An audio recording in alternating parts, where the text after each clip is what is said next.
The following radio program is for informational purposes only and is neither specific nor tailored financial advice to any individual. It is not intended as an offer or solicitation for the purchase or sale of any financial instrument. Always do your own due diligence and consult a financial advisor before making any investments. Investing involves risk, which can result in the loss of any or all principal. Peter Weitz is a registered investment advisor with Fusion Analytics Investment Partners, LLC, an SEC-registered investment advisor, as well as a registered rep with Fusion Analytics Securities, LLC, a FINRA registered broker-dealer and SIPC member. All views expressed in this program are those of the host or guests and do not reflect the opinions of Fusion Analytics Investment Partners nor its affiliates.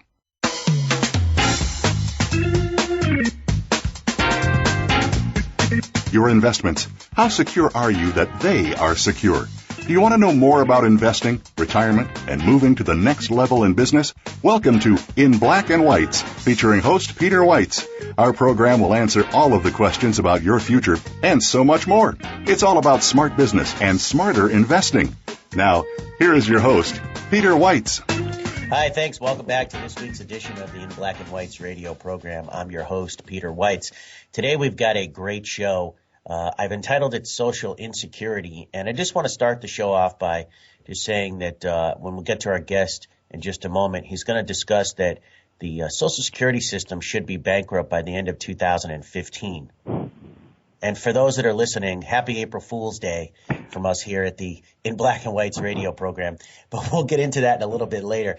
I want to just first of all tell you that I have a feeling that a lot of you are going to write in or call in today with questions for my guest, Al Shingren. So make sure that you follow me on the blog at In Black and Whites. We're going to post a lot of the data and statistics regarding the Social Security Administration system on the blog throughout the program.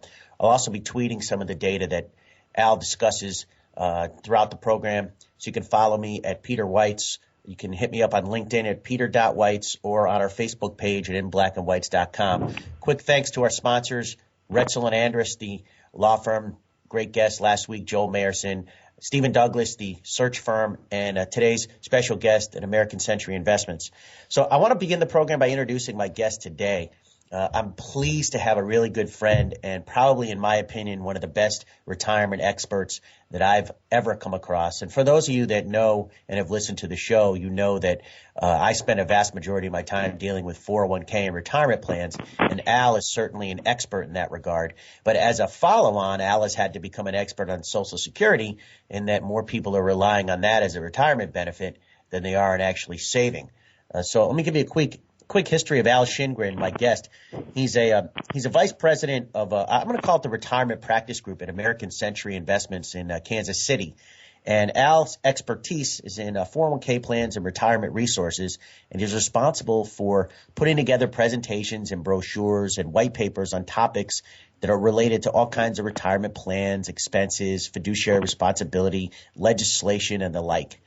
He has over 25 years experience in this field. Holds a designation as a certified employee benefits specialist and a certified 401k professional, and he is a graduate of the University of Iowa. So with that, I'd like to welcome to today's program Al Shingren from American Century Investments. Good morning, Al. Good morning, Peter. And I want to thank you for having us on the show. So we're going to talk today about Social Security and your retirement. And it's interesting because the individuals that are approaching retirement need to understand how Social Security works and what options they have. So today I'm going to cover with you the basics of Social Security, how eligibility and benefits are determined, and a look at the different options. And I think at the end of the program, I want to spend a pretty good portion talking about the future of Social Security because in my opinion now, I'm 45 years old and all I want is just one check. That would make me happy. I think you're like most individuals. Yeah. So with that, I'm going to start with the basics. So let's just talk about, Social Security came about by an act of Congress in 1935. And originally it was supposed to augment people's retirement. But there's been an interesting shift in the world since then. So let's just talk a little bit about that, Al. Okay.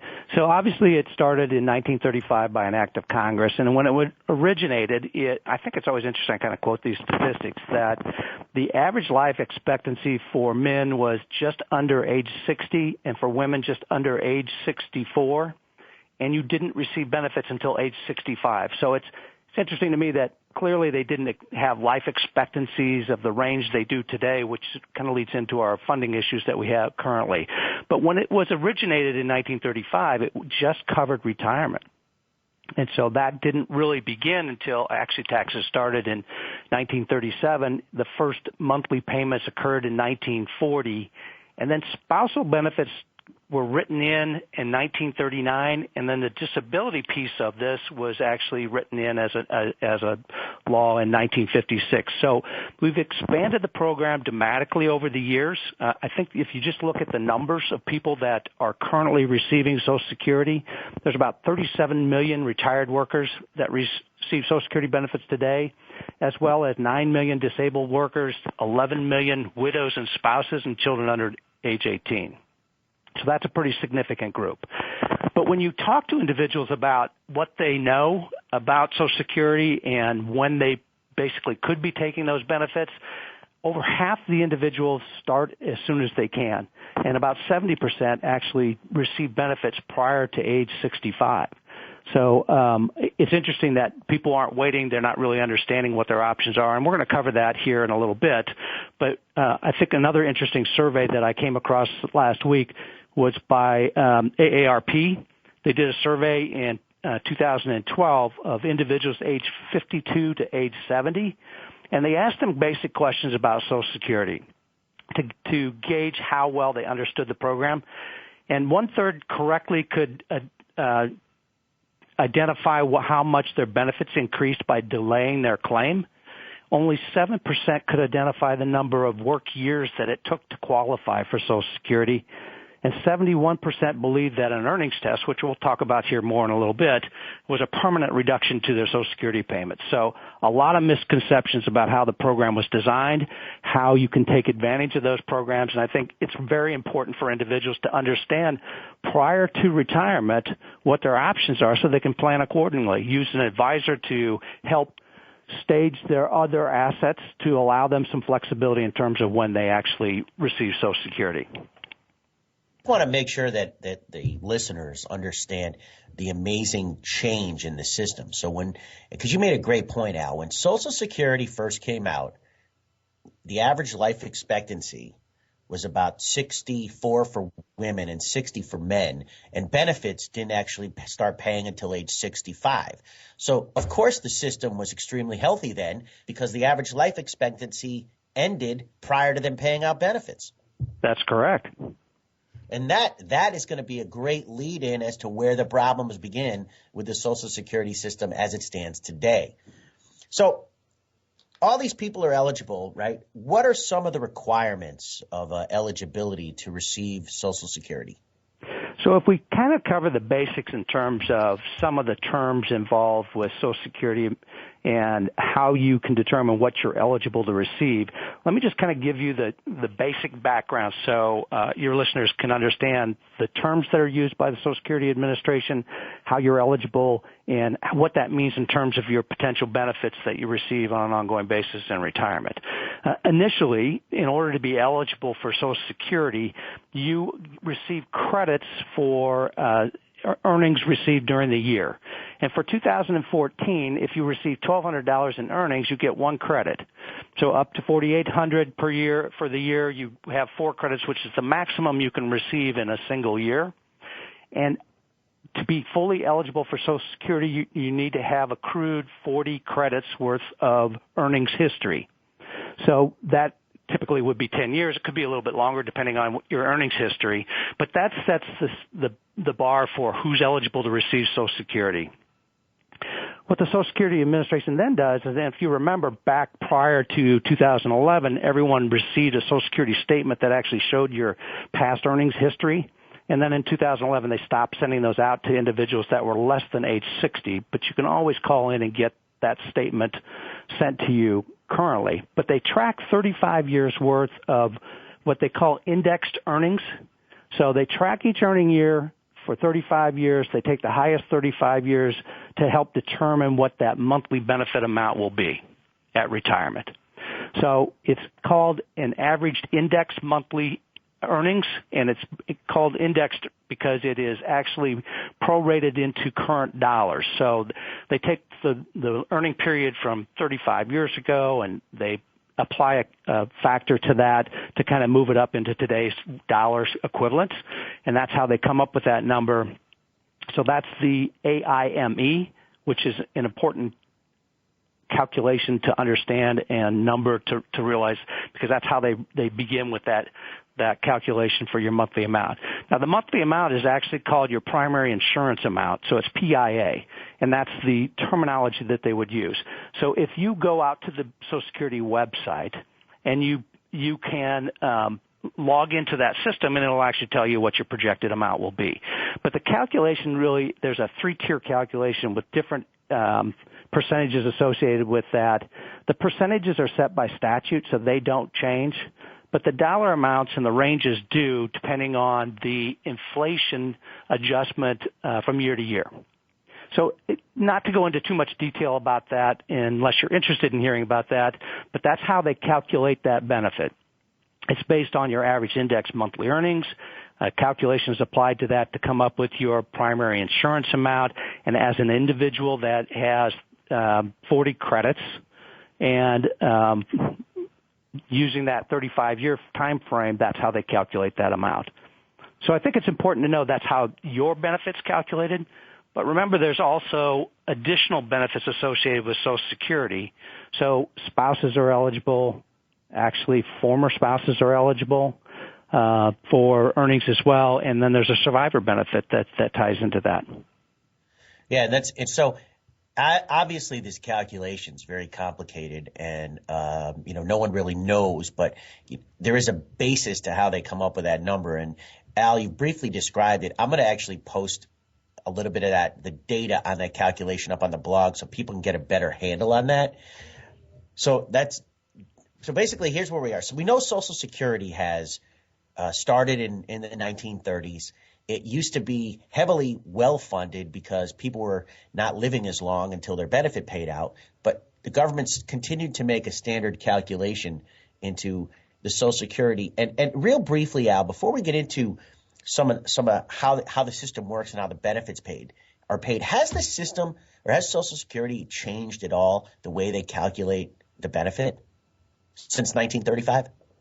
The calculation actually, the range or the percentages associated to that calculation have stayed the same, but the ranges of dollars that they are applied to have changed from year to year depending on that cost of living adjustment, which is kind of a unique feature for Social Security as it compares to other type of retirement sources that it's automatically adjusted. And the only thing that would be comparable to that would be if you were eligible to receive a pension plan that had a cost of living adjustment tied into it as well, which some do, but there's a fair number of pension plans that do not have that capability. So it's important to understand that as a benefit in retirement, it's one of the few that has this automatic cost of living adjustments, which impacts those monthly payments. It impacts the actual calculations for that monthly payment.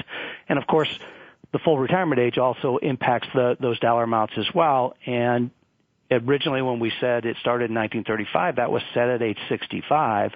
But over time, it's changed. And now, today, if you were to retire in 2014, your full retirement age would be age 66, and it's ratcheting up over time to be age 67 for those individuals that actually were born after 1960. So I think it's important to know that again, as we were talking about terms associated with Social Security, the full retirement age is one that you need to be aware of as well, because that has an impact on that calculation. And that's interesting. And we get back from the break, Al, we're going to talk a little bit about what people can expect in monthly retirements, and more importantly, talk about when they should start taking the benefit. And then ultimately at the end, we're going to talk about the future, the history of the future of the Social Security system. But we're going to take a quick break. You're listening to the In Black and White's radio program on Voice America Business.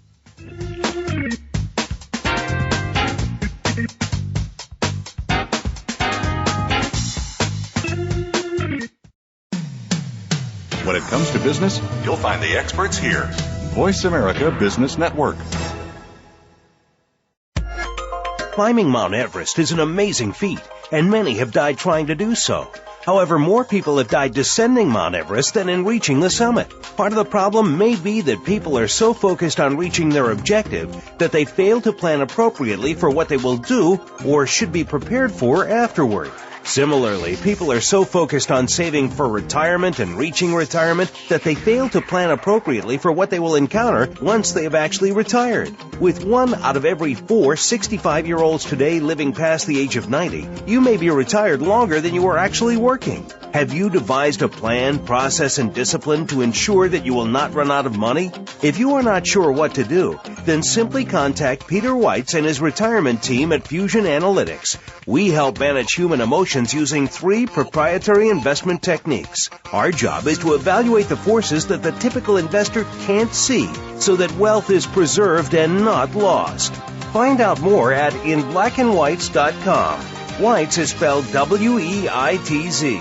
Email Peter at inblackandwhites.com. In Black and Whites, we win by not losing. Stephen Douglas Associates, delivering talent, impacting results. Now celebrating 30 years of bringing top talent to some of the nation's most recognizable companies and private equity firms, whether they need highly qualified executives permanently or on a project basis. Recognized by Inc. magazine as one of the fastest growing companies in America in 2012 and 2013. To learn more, visit us at www.stephendouglas.com. When it comes to business, you'll find the experts here. Voice America Business Network.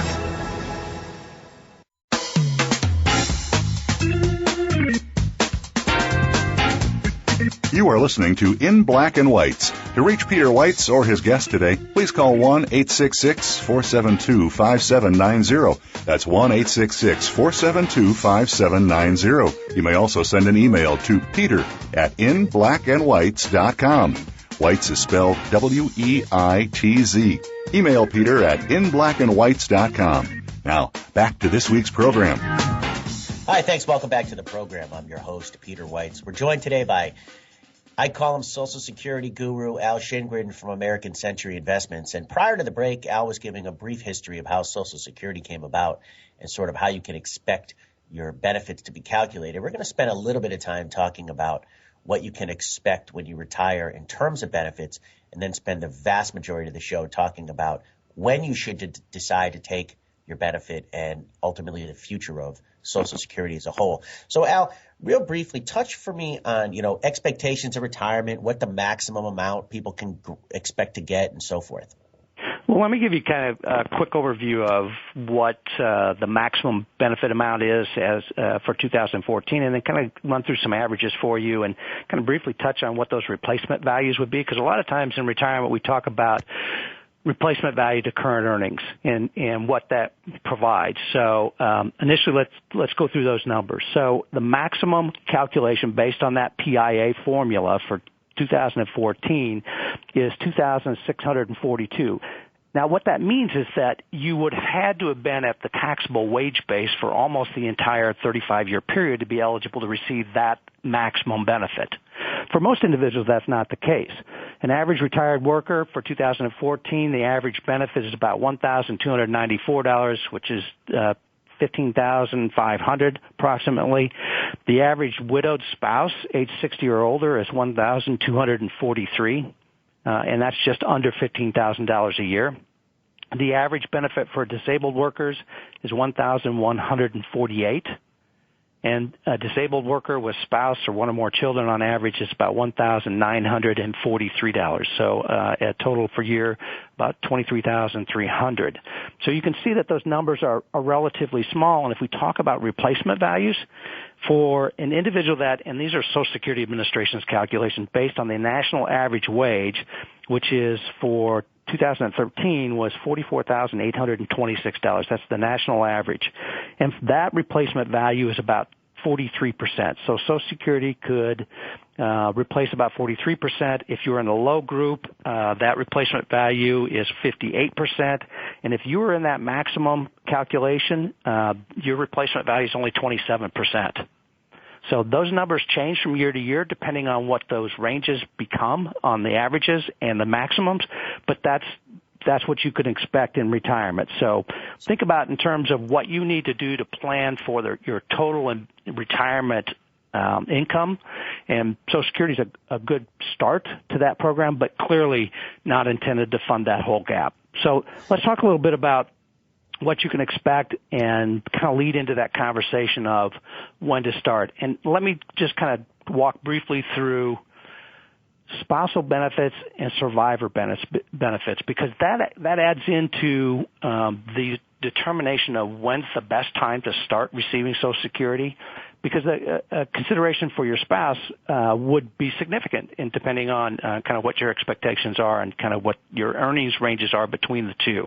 But for a spouse, they're eligible, whether they've worked or not, they're eligible to receive benefits on the primary earner's amount. So that amount is based on 50% of the amount that they would be eligible to receive at full retirement age. Now, it never exceeds that dollar amount, but it can be less than that. So one of the considerations for when you want to start depends on your full retirement age and at what point you want to start receiving benefits. So if you received benefits at age 62, which is the first year that you could do that, you're going to have a reduction in that benefit amount for your own individual calculation, but also for spousal consideration as well. And the actual calculation is based on a per month tabulation. So it's 0.05% for each month prior to that full retirement age. So what that basically means is that you're looking at, for every month you start prior to full retirement age, you're going to have a reduced benefit, and that carries forward through your whole retirement. So that's one consideration. Your own benefits is one calculation, potential spousal benefits as another calculation, and then the third piece of that is a survivor benefit. So let's say that the primary earner passes away at some point in time after full retirement age, then that surviving spouse is going to be eligible to receive the benefit that individual was eligible to receive. So if it were at full retirement age, it'd be whatever that PIA amount is worth, but it could be more. So I think that's one of the considerations that you need to make when you're deciding when's the best time to start is, if I wait till full retirement age, I know it's 100% of that calculated PIA amount. But if I wait till after retirement age, as late as age 70, then there's an increased benefit for each month that I delay that calculation. So that calculation is a little bit different. So it's 0.05% reduction prior to full retirement age. It's 0.02% for each month that you delay. And so a lot of times you'll see the statistics quoted. If you delay each year past your full retirement age, it's worth 8% increase in that benefit amount. That's just the 0.02% times 12 months comes to the 8% increase. But if you're looking at over that 4-year period, since full retirement age is age 66 today, you're looking at potentially a 32% increase in those monthly benefit amounts on top of an annual cost of living adjustment that would be moving forward. So there's an advantage to waiting to receive Social Security until a later date because of the increased amounts that are involved, and then the cost of living adjustments that go on top of that.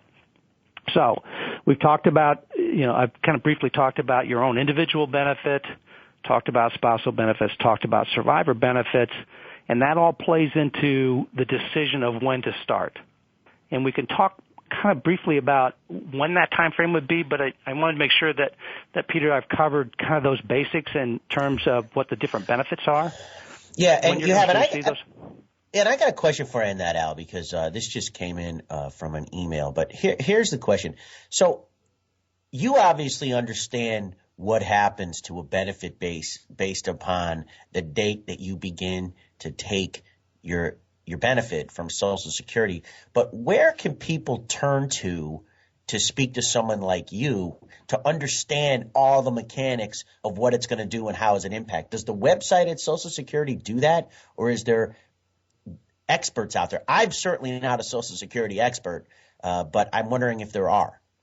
There are, and actually, I do a lot of the research through the Social Security website itself because there's a lot of great information out there. There's calculators out there available for individuals to use.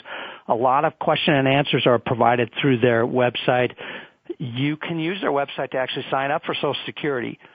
I think at the end of the day, it's getting educated on as much information as you can about Social Security to kind of have an idea of what your options are, and then verifying that with an expert in the industry, the Social Security Administration, and making sure that that information is correct as you understand it, because sometimes there's misinformation based on what you're trying to accomplish. So you might not get the answer you're expecting, and it's worth asking twice or staying on the line until to get to another level of expertise that might be able to better answer that question.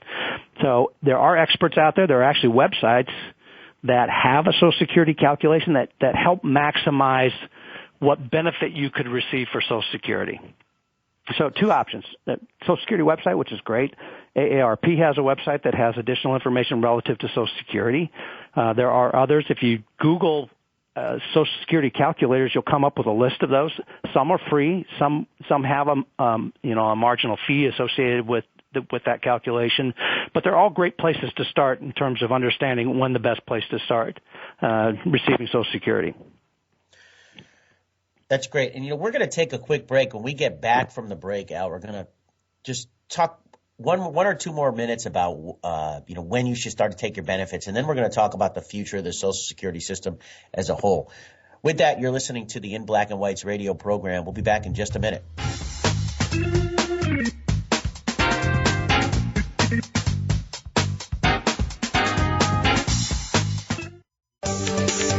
From the boardroom to you, Voice America Business Network. Stephen Douglas Associates, delivering talent, impacting results. Now celebrating 30 years of bringing top talent to some of the nation's most recognizable companies and private equity firms, whether they need highly qualified executives permanently or on a project basis. Recognized by Inc. magazine as one of the fastest growing companies in America in 2012 and 2013. To learn more, visit us at www.stephendouglas.com. Climbing Mount Everest is an amazing feat, and many have died trying to do so. However, more people have died descending Mount Everest than in reaching the summit. Part of the problem may be that people are so focused on reaching their objective that they fail to plan appropriately for what they will do or should be prepared for afterward. Similarly, people are so focused on saving for retirement and reaching retirement that they fail to plan appropriately for what they will encounter once they have actually retired. With 1 out of every 4 65-year-olds today living past the age of 90, you may be retired longer than you are actually working. Have you devised a plan, process, and discipline to ensure that you will not run out of money? If you are not sure what to do, then simply contact Peter Weitz and his retirement team at Fusion Analytics. We help manage human emotions using 3 proprietary investment techniques. Our job is to evaluate the forces that the typical investor can't see so that wealth is preserved and not lost. Find out more at inblackandwhites.com.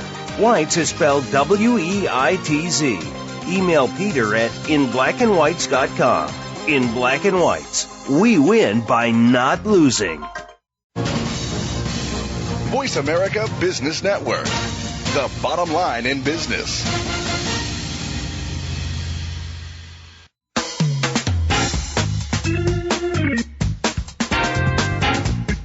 You are listening to In Black and Whites. To reach Peter Weitz or his guest today, please call 1-866-472-5790. That's 1-866-472-5790. You may also send an email to peter at inblackandwhites.com. Weitz is spelled Weitz.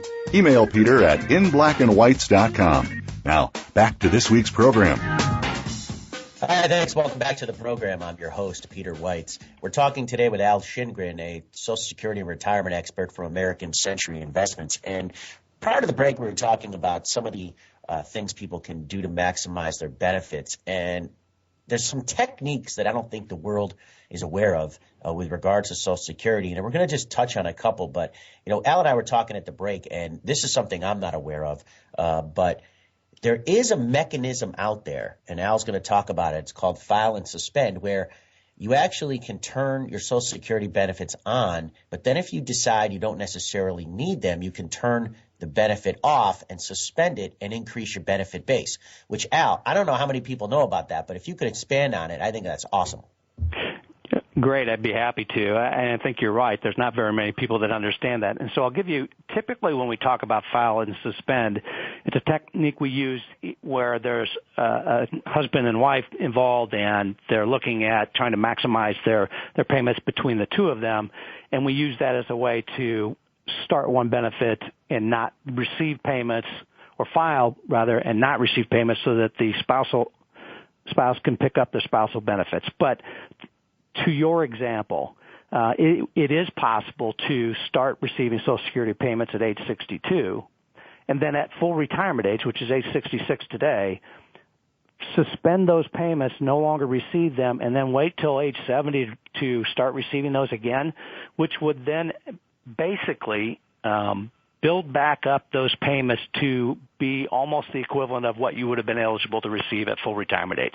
So at age 62, you took the reduction, about a 30% reduction in payments, and then because you waited from age 66 to age 70 for additional payments, you actually earn back up to that original amount. That's not typically the way it's used. More likely it's going to be when we're planning between a husband and wife and trying to maximize those payments. And there's kind of two examples that we touch on when I talk about Social Security. And it's really if there's a large difference between those monthly calculated amounts. If we were trying to maximize those payments, we would have and husband and wife are about the same age, and I'll give an example. So Sam and Kathy are our example family. Sam's monthly amount is $2,400. Kathy's is $700. And the way to maximize the payments, and a lot of consideration goes into that, like expectancy, outside savings, and so on. But Sam would basically file and suspend at age 66. Then Kathy could elect to file on her own behalf at age 62, and then begin pick up spousal payments at age 66, and then at age 70, Sam would start receiving his benefit, which would then increase from $2,400 up to $3,168, and then upon Sam's death, if he preceded Kathy, she would then be eligible to switch to survivor benefits of $3,168. So that's a file and suspend. You're filing with Social Security Administration to allow for a spousal to pick up that benefit, but you're not receiving any income, or you're not receiving Social Security payments until age 70. In an example, same couple, but they both earn about the same amount, then the general consensus is that they both want to wait till full retirement age. But we wouldn't want to lose the spousal benefit. We both would want to collect, accrue additional monthly amounts from age 66 to age 70. But this is a different technique called file and suspend, plus filing a restricted benefit. So Sam would file and suspend just like we did in the first example. At full retirement age, he deferred receiving any payments to age 70. Kathy would file at age 66 a restricted benefit for spousal benefits only, and then allow her own benefits to accrue up to age 70, at which time they would both turn on their own individual benefits.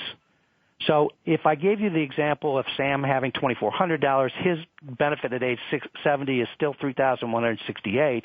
But if Kathy's primary amount was $2,100 at age 66, she could pick up a spousal benefit of $1,200 a month up to age 70, and then because she deferred her on her own, her monthly amount at age 70 would be $2,772.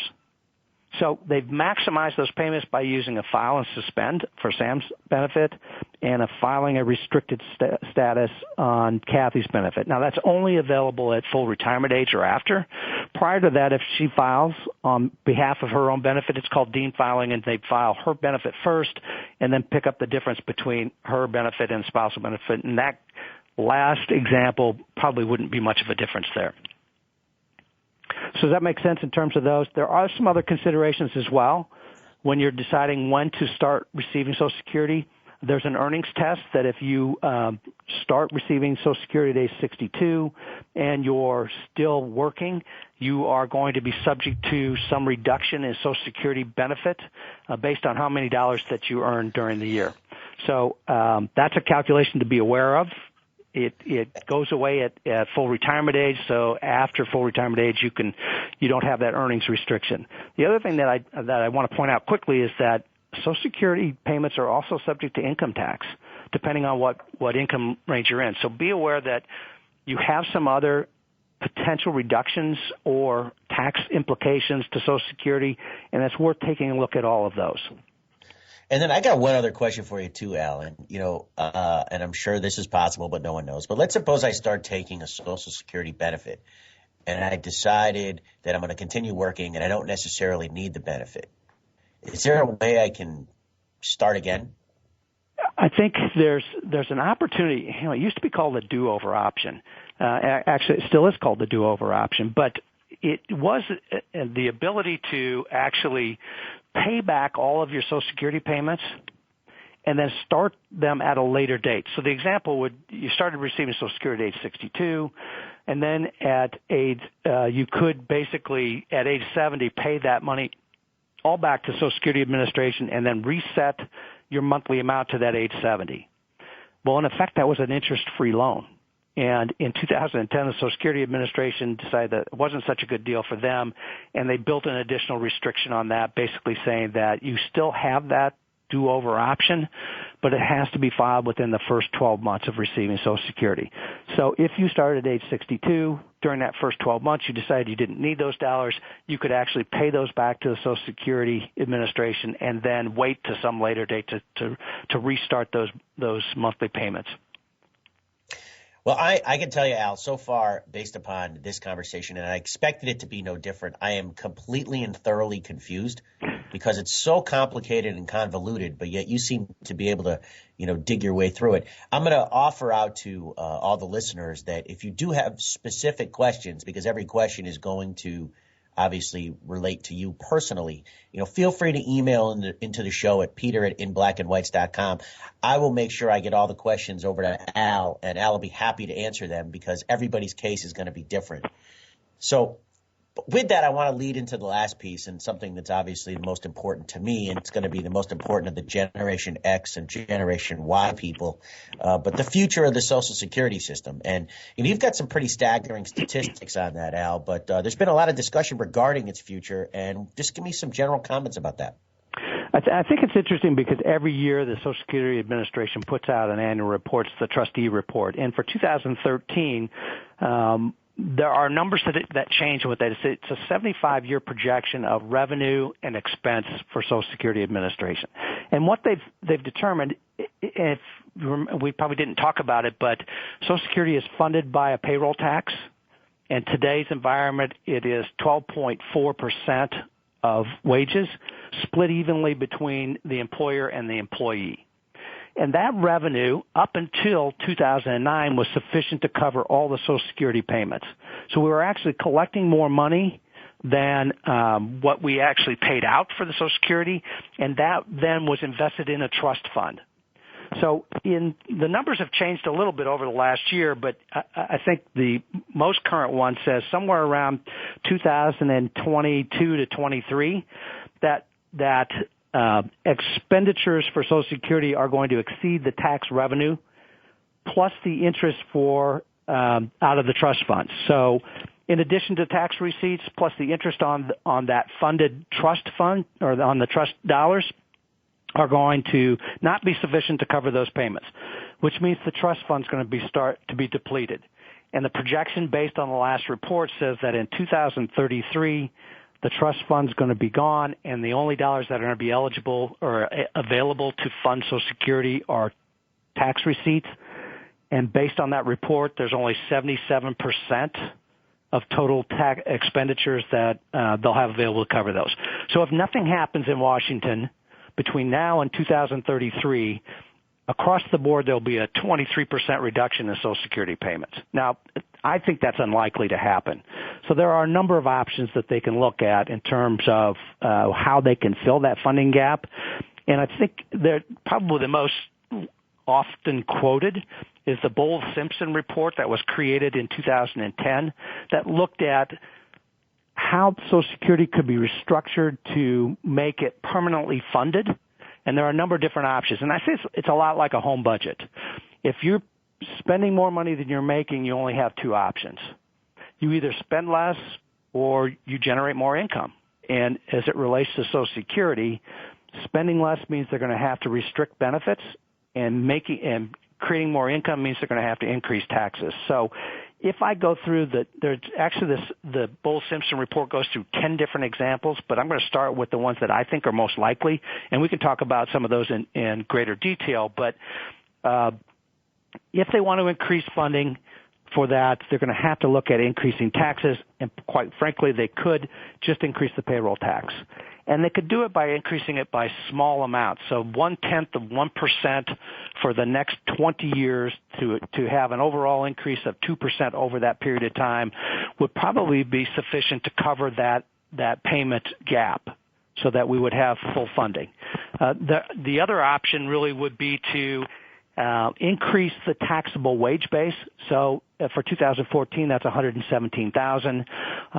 That report said that if we made a 25% increase to that taxable wage base, which would be approximately $143,500, we just raised it to that amount and then continue to have it subject to cost of living adjustments, that would cover a large percentage of that gap as well. So that's increased taxation on terms of increasing that taxable wage base. They also could expand coverage, and for most of us in the U.S., we are covered by Social Security. The groups that are not included to date are state and local governments, and they could basically say Social Security is going to be applied to all wages, regardless of the entity that's paying those wages. So that would increase payroll tax and income into Social Security. At the same time, those benefits would be deferred because they wouldn't be eligible to receive them right away. So that'd be a way of reducing that expense as well. And they could, as a fourth option to increase, they could increase the income tax on Social Security, so they could reduce the ranges that exist today. So that's the income side. On the expense side, they could look at an across-the-board reduction today. At least on that report, it looked at somewhere around a 16% reduction across the board. That's not likely to happen because of the PR effect of that. They could look at raising the full retirement age, which would have the effect of reducing payments.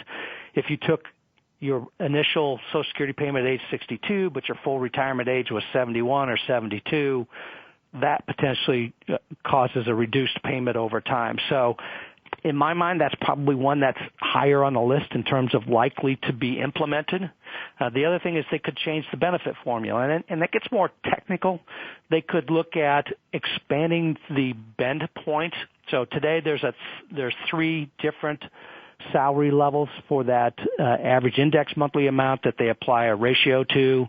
They could expand that to 4 and have it weighted to be more of a progressive outcome, which means that they'd leave the bottom tiers alone and then the higher tier would get ratcheted down. So that's one way.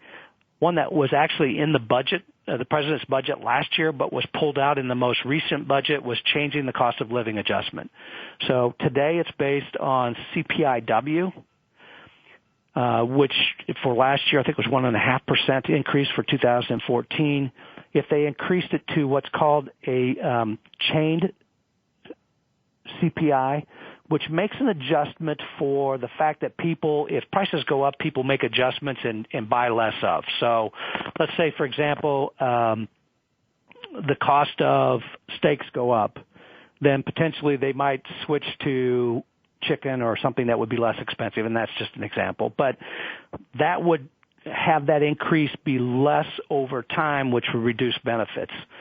They could look at things like means testing, and that actually comes up a lot when I'm doing a presentation. People ask if that's going to potentially happen. I said it's probably less likely on that list, but clearly something that those in Washington that are trying to determine how to best fill those gaps, that is something that they're going to look at. And that basically would say that if you have sufficient income in retirement, you may not be eligible to receive Social Security, or at least not at the level you do today. So there'd be an adjustment associated with that. The other thing they could look at, and this is probably the least likely in my mind, is to change the spousal benefits somehow to have that as a reduced amount. Again, that's probably least likely. So if I start at the top and say what's most likely to happen, I think you're going to look at increasing the taxable wage base as one that's likely to happen. It may even, one option related to that would be, say, that Social Security taxes are going to be paid on all wages. So they just lift that top cap. The next thing I think is likely is that they'll increase that full retirement age. And there's a lot of support for that because remember when we talked initially, we talked about life expectancy being age 65 or under 65 when this program started. And now we're looking at a 20 to 30 year time frame and it's expanding out year to year. So I think one calculation I looked at said that they would need to increase the full retirement age by 1 month every 2 years in order to have it keep up with increases in life expectancy. And quite frankly, they could increase it pretty substantially initially. Ratchet it over time just to kind of help fill some of that funding gap. So I think those things are most likely to happen, but they're looking at a lot of different options. And I got a couple of questions that we'll get to in just a minute. We got to take a quick break. You're listening to the In Black and Whites radio program on Voice America Business.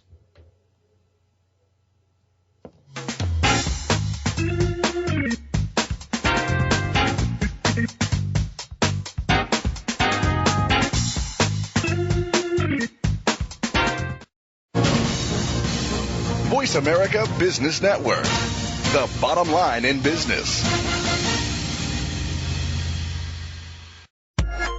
Climbing Mount Everest is an amazing feat, and many have died trying to do so. However, more people have died descending Mount Everest than in reaching the summit. Part of the problem may be that people are so focused on reaching their objective that they fail to plan appropriately for what they will do or should be prepared for afterward. Similarly, people are so focused on saving for retirement and reaching retirement that they fail to plan appropriately for what they will encounter once they have actually retired. With 1 out of every 4 65-year-olds today living past the age of 90, you may be retired longer than you are actually working. Have you devised a plan, process, and discipline to ensure that you will not run out of money? If you are not sure what to do, then simply contact Peter Weitz and his retirement team at Fusion Analytics. We help manage human emotions using 3 proprietary investment techniques. Our job is to evaluate the forces that the typical investor can't see so that wealth is preserved and not lost. Find out more at inblackandwhites.com. Weitz is spelled W-E-I-T-Z. Email Peter at inblackandwhites.com.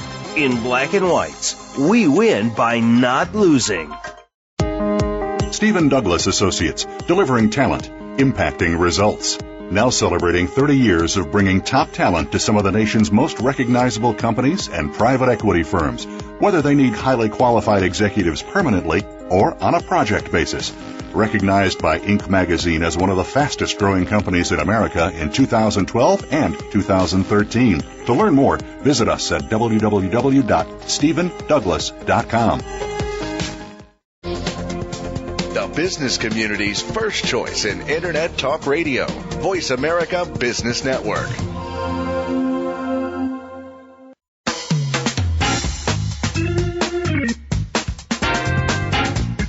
You are listening to In Black and Whites. To reach Peter Weitz or his guest today, please call 1-866-472-5790. That's 1-866-472-5790. You may also send an email to peter@inblackandwhites.com. Whites is spelled W-E-I-T-Z.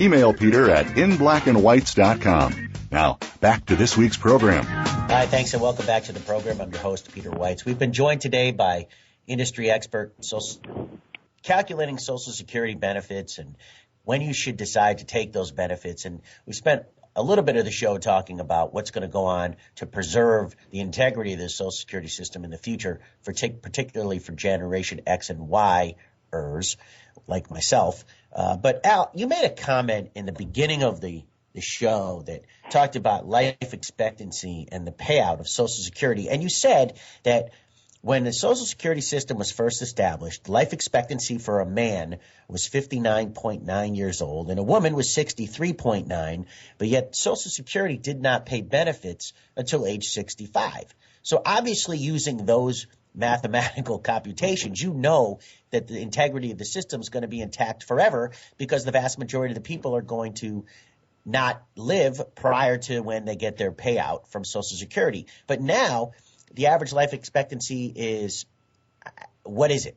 About 86 or 87. Right. And people are taking benefits at 62. Correct. So the system is now responsible for 25 years of payments. What do you think of how can you sustain it in that environment? And, do you think that Congress should consider raising the minimum age that we use to calculate for retirement? Well, I think there's a lot of support for that, and basically you're correct. I always quote that statistic that the average life expectancy was less than the age that you'd actually receive benefits, and that's in fact a true statement.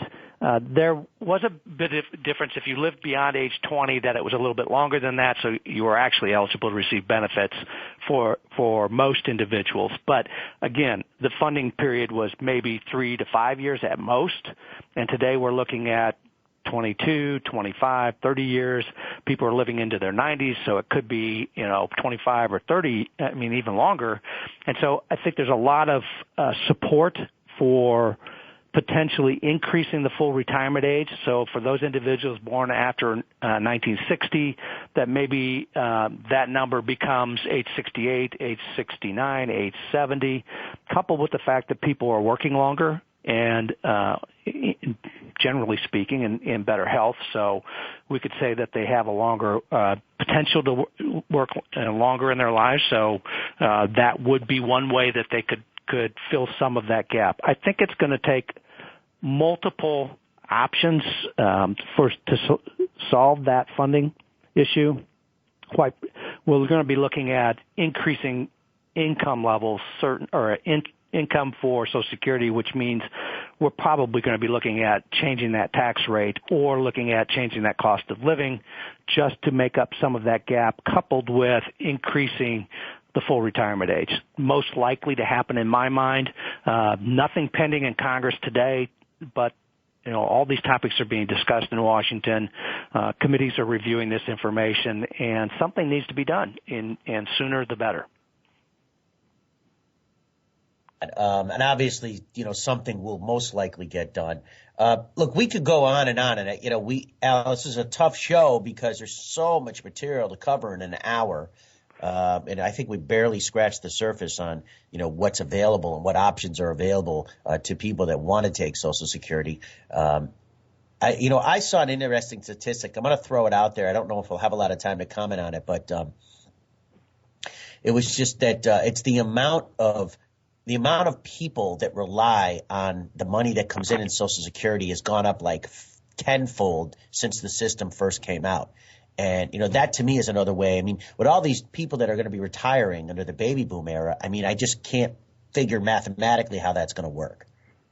Yeah, I think it's interesting. We look at some of those statistics on how much people rely on Social Security, and we kind of quoted the numbers initially about the close to 57 million people that are receiving Social Security today. But what I didn't mention is that if we look at the number of individuals that receive 50% of their retirement income comes from Social Security, it's 52% of married couples over age 65 and 74% of non-married individuals over 65. 50% of their retirement income comes from Social Security.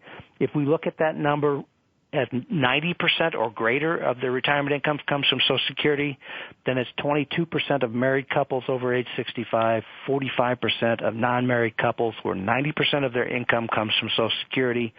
And we talked about the averages being somewhere around $1,200 to $1,300 per month. It really demonstrates the need for people to evaluate this earlier in life, to look at their options and really start building outside savings in order to have sufficient dollars to live on comfortably in retirement. at the same time, the national surveys are saying people aren't comfortable that they're going to have those types of dollars available to them in retirement.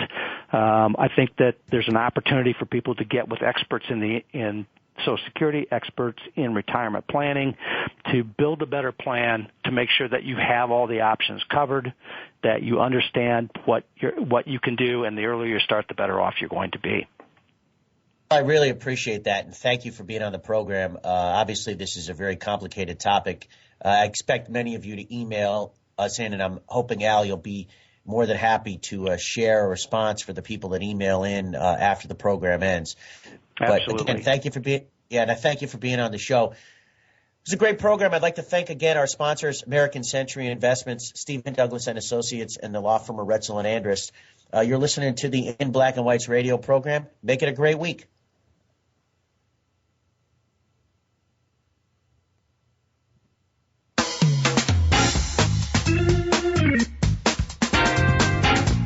Thank you again for tuning in to In Black and Whites. Please join your host, Peter Whites, again next Tuesday at 10 a.m. Eastern Time and 7 a.m. Pacific Time for another edition of the program on the Voice America Business Channel. Have a safe week.